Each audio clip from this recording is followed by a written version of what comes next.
ఆరోగ్యశ్రీకి రామ్ రెండున్నరేళ్లుగా పైసా చెల్లించని రేవంత్ సర్కార్. నాడు కాంగ్రెస్ ప్రారంభించిన పథకానికి నీళ్లు వదులుతున్న నేటి కాంగ్రెస్ సర్కార్.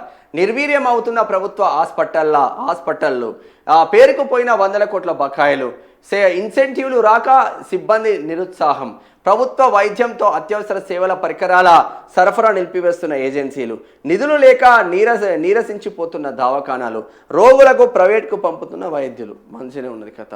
ఆరోగ్యశ్రీని నాటి వైఎస్ సర్కార్ ప్రారంభిస్తే మంచి పథకమని ప్రశంసించిన కేసీఆర్ దాన్ని కొనసాగించారు. మరింత పగడ్బందీగా ఆ పథకాన్ని అమలు చేశారు. కానీ అదే ఆరోగ్యశ్రీ గొంతు నుములుతున్నది ఇప్పటి కాంగ్రెస్ సర్కార్.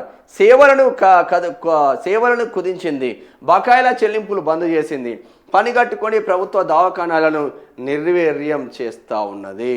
మొత్తం మీద సర్కారు దవాఖానాల్లో రాజీవ్ ఆరోగ్యశ్రీ పథకానికి రేవంత్ రెడ్డి ప్రభుత్వం రామ్ చెబుతున్నది. 2.5 ఏళ్లుగా ఆరోగ్యశ్రీ బకాయిలు ఒక్క పైసా కూడా ఇవ్వకుండా ప్రభుత్వ దవాఖానాలను నిర్వీర్యం చేస్తున్నది. ఫలితంగా నిరుపేదలకు లభించే అనేక ఆరోగ్య సేవలు రోజు రోజుకు తగ్గిపోతున్నాయి. బకాయిలు బిల్లులు చెల్లింపుల్లో కాంగ్రెస్ ప్రభుత్వం నిర్లక్ష్యం వహిస్తుందంట. ఇక్కడ ఆరోగ్యశ్రీకి మంగళం వాడుతున్నట్టు తెలుస్తూ ఉంది. 2.5 సంవత్సరాలలో ఆరోగ్యశ్రీకి రూపాయి ఏకన పైసలు లేవదంట. ప్రభుత్వ ఆసుపత్రులు ఎలాగో సర్వనాశనం అయిపోతున్నాయి.